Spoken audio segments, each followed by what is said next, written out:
Subay sa kasaulugan sa Labor Day karong adlaw, mas payout sa mga tupad beneficiaries sa dakbayan sa Lapu-Lapu. Gipahigayon si Luan Merondina sa report. Sa Hoops Dome sa Lapu-Lapu City, gipahigayon ang dungan nga pagpangapod-apod sa tag 4,680 pesos nga voucher sa alang sa napo kaadlaw nga pagtrabaho sa 960 ka mga tupad beneficiaries, labing daghan niini pang taga-isla sa Ulango.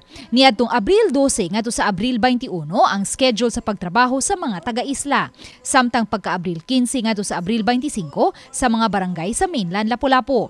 Gawa sa pagpanglimpyo sa kadalanan ug sa mga coastal areas, ang uban mitabang sa pagpalawom sa dapit diin sagad moagi ang mga pump aron di kini masangad bisan kun hunas sama sa isla sa Pangan-an.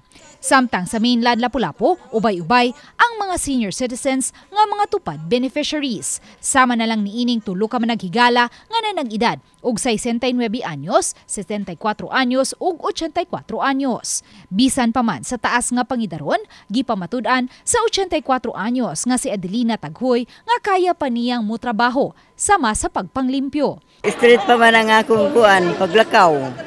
Dili pa man magsakit akong buko-buko. Mao nga, ningkuyog lang ko anong tupad, may na lang po din ako, maka-exercise ko.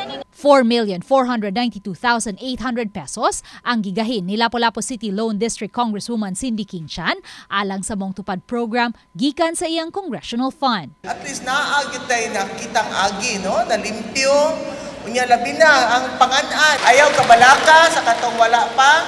Hingnan yung mga silingan o mga kaubanan, no? Uban na katong wala pa kasuway na apay mga umaabot, ha?